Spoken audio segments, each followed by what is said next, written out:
BJP की सांसद कंगना रनौत ने, जिन्होंने अभी थोड़े दिन पहले ही किसानों को हत्यारा और बलात्कारी कहा था, उन्होंने अब किसान कानून वापस लाने की पैरवी की है। जी हां, वही काले किसान कानून जिनके चलते 750 किसानों की शहादत हुई।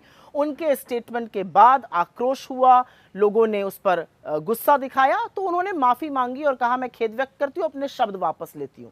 लेकिन यह संयोग नहीं है, क्योंकि जब वो माफी मांग ही रही थी तब तक बीजेपी का कोई अधिकृत खंडन नहीं आया है।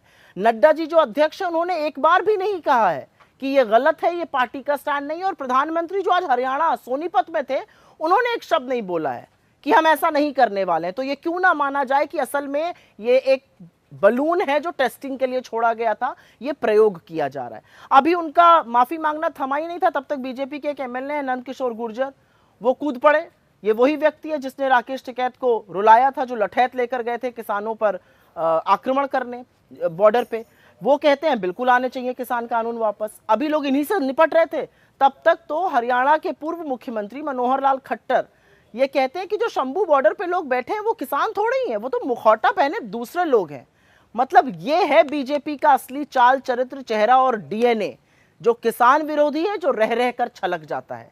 कोई इस देश में भूला नहीं है कि नरेंद्र मोदी के दिल्ली में रहते और खट्टर जी के बीजेपी की सरकार हरियाणा में रहते किसानों पर आंसू गैस के गोले छोड़े गए, किसानों पर उन्हीं के बेटों से लाठियां बरसवाई गई, किसानों के रास्ते खोद दिए गए, कीले गड़वा दी गई, सीमेंट की चट्टानें लगवा दी गई, किसानों को आतंकी, मवाली, गुंडा, न जाने क्या क्या कहा गया। यह भी तोहमत लगाई गई कि उन पर बाहर से फंडिंग आ रही है। यह भी कहा गया, यहां तक कहा गया कि उनके ऊपर एनआईए के मुकदमे चलाए जाए और चलाए जा रहे हैं।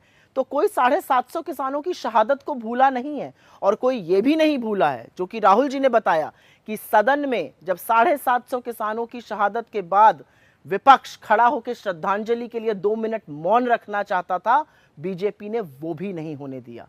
तो नरेंद्र मोदी जी, आप कितनी भी कोशिश कर लीजिए, आपका, आपकी पार्टी का, आपके सांसदों का किसान विरोधी डीएनए हरियाणा खूब समझता है।